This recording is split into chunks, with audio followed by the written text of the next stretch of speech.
శుభోదయం సూరి. నాతో పాటు కూడా ఒకడు యాడైనాడు, వాడే ఇదిగో గ్రామసింహం. రోజు నాతో పాటు వస్తాడంటే రన్నింగ్కు, ఏమంటే రన్నింగ్ చేస్తాడు కానీ వర్కౌట్లు చేయాలంటే చేయడు. చెట్లలో ఏ సౌండ్ వస్తే ఆడికి ఉరుక్కుంటూ పోతాడు. వీడే నాకు రోజు తోడు. ఇంకేంటి సూరి కథ? ఇప్పుడు 5 కిలోమీటర్లు అయిపోయింది సూరి, 11 రోజుల్లో భాగంగా ఈరోజు. మిగతా వాళ్ళు ఆడినారా లేదా?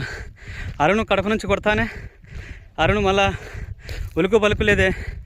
ఏ మిత్రమా రా ఈరోజు. ధన్యవాదాలు అందరికీ. ఈ కొండను చెల్లాలంటాం సూరి, చెల్లాలంటాం. అంటే ఎండాకాలం కూడా నీళ్ళు ఉంటాయి. మీరు తుంగభద్ర నదిలో నీళ్ళు తోకొని ఎట్లా తాగుతూ ఉంటారో ఇక్కడ కూడా ఎండాకాలం కానీ వానాకాలం కానీ నీళ్ళు ఉంటాయి. ఇప్పుడు తక్కువ అనుకో, ఇంకా ఎక్కడన్నా ఎక్కడైతే మొదటి నుంచి ఉంటుందో అక్కడ నీళ్ళు ఉంటాయి, బ్రహ్మాండంగా ఉంటాయి.